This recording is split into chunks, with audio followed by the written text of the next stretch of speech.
Hey YouTubers, now I know what you might be saying. Oh no, what happened to the Taos?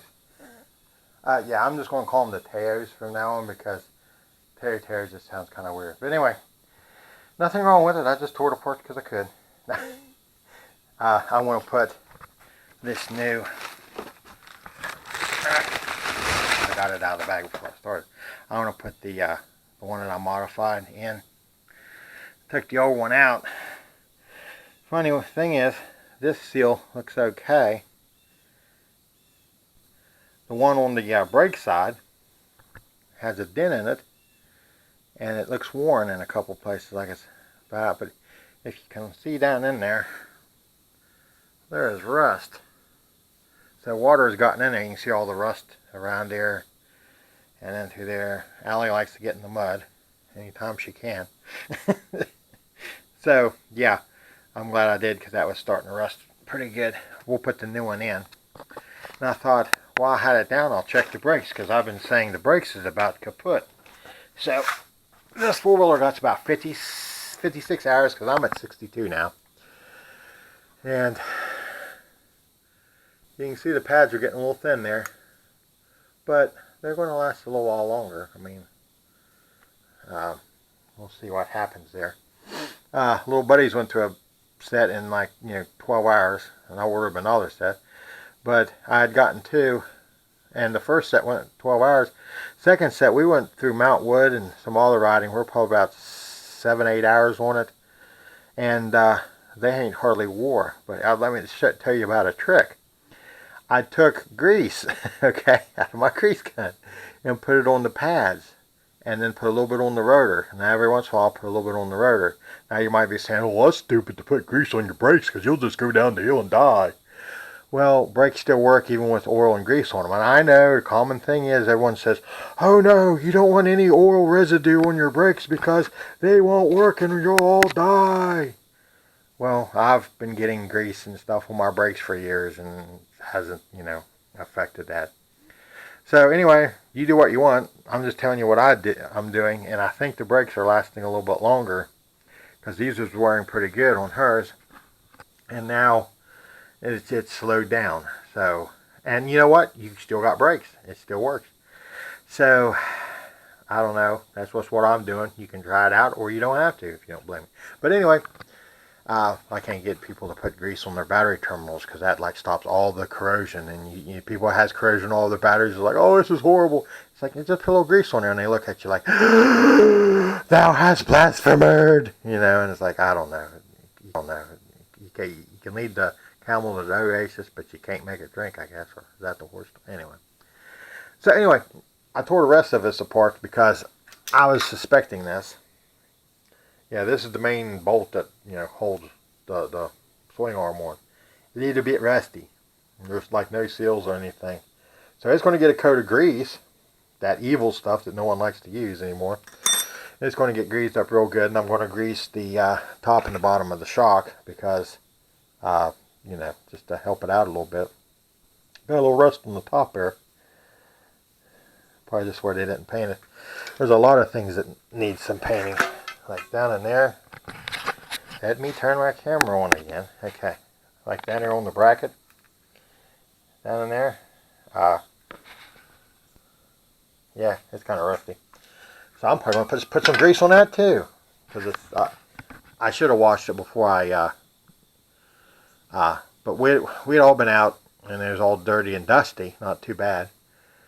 And then me and little buddy went out because Allie had to do that homework stuff. Bummer. But anyway, I like that she, actually, tries hard in school. And little man does too, but, it's just, he didn't have any homework and she did. And I felt bad for a little bit. Then we got riding. So, but yeah, I took it the rest of the way apart to, just grease it up. And that's one thing I'm thinking about doing as well is bending this spring up a little bit because that doesn't put much, if any, tension on the chain. I'm not sure. I greased that too before. Probably I'll touch it up with grease again, maybe bend that spring up a little bit. You think it would hold a little tension on the chain, but anyway.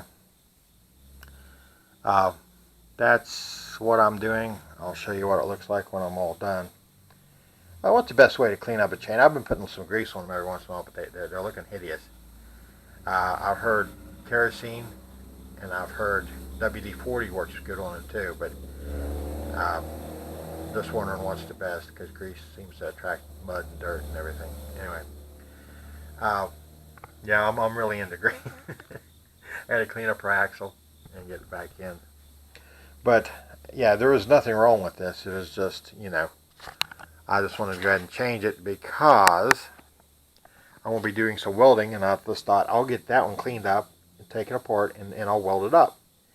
And it'll be my backup, and I'll use that one on hers, and then I can grease it, and I don't have to worry about it. Because so there's something missing from the Fox go-kart. There's no steering wheel because we had so much problems with it. I'm going to take these old pair of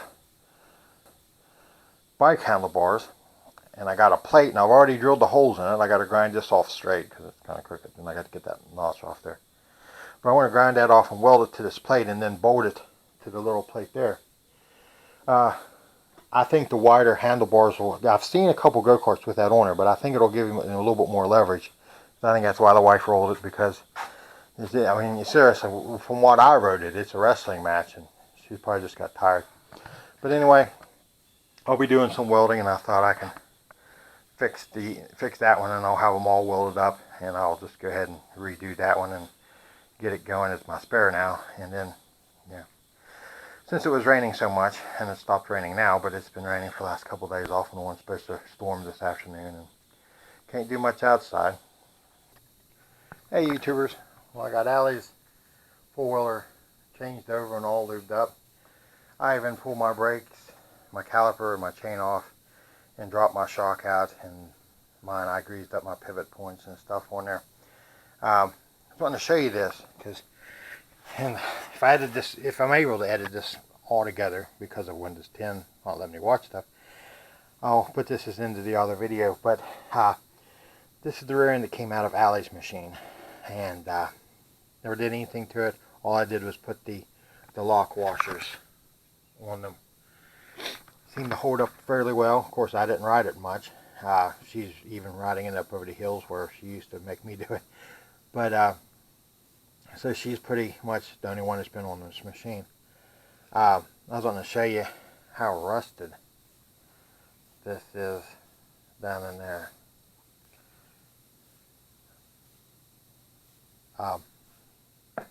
This is the pipe out of it. Now this machine is about 3 months old, if that, and that was moist too. It's not because it's raining. That's what water was trapped inside of it there. So these are the bearings that came out of it. Not too good looking, huh? Water gets trapped on the inside of them, either from mud splashing up on it or whatnot. And I'm not reusing these bearings. This one kind of feels okay, even as bad as it looks. These old plastic seals, they don't seal very well. But this one, well, if you can hear it, I'd say it's on its way of going bad. That's with 56 hours and 3 months old. The seals don't look that bad, but it's missing a lot of rubber here. I actually found pieces of rubber inside the rear end. It was laying in between the bearing and the seal. So yeah, I'm replacing both seals, and I'm going to replace the bearings, because I'm going to have to sand this pipe down. And like I said, it's wet. I was going to show you how I got these bearings out of here too. Well, I use a screwdriver. Nothing fancy. This is an old screwdriver I leave out on the shelf, so I don't have to go in my toolbox and get my Craftsman screwdrivers. This is the one I beat on. But anyway, if you get underneath them seals and make sure it's all the way up here, because if you're out a little bit on the rubber, it'll break the seal. You can't do that. You got to get into here, so you're over the seal. No, that would be like that. But you got to get until you get into the wall of the tube, and then you work it up. Once you get up so far, it'll pop out. Now these are set in there pretty hard, and they got the pipe in the center. There's always a chance of, I need to have some play in it. Yeah, that's bad. I go through the one bearing and I push it off at an angle, you know, like that. And then I beat it down. I just drop. This is an old kingpin out of an economy. Okay, my camera really hates me. But anyway, I'm going to try to edit these together because it kicked off. Anyway, I just drop it down in there. I usually put it on 2 blocks or I'll angle it up. And you can pretty much get them beat out with just the weight of the kingpin. And you just work one down out. Then once you got the first one out, you can take the pipe spacer, you know, out of here. And then it's a little bit easier to get the second one out without damaging it. I don't think I damaged these. I think they was just on their way out. With the rust and the water got on it. If I pop these, I don't have my little dental pick here, but it's in my toolbox. But if I'd pop these out, I bet there's rust inside. Like I said, you know, that's the good one. That's the one. It's easy to move, and there's play in it, so it's done. Anyway, I'll try to make a video for you guys out of all these pieces. Hey, later, YouTuber.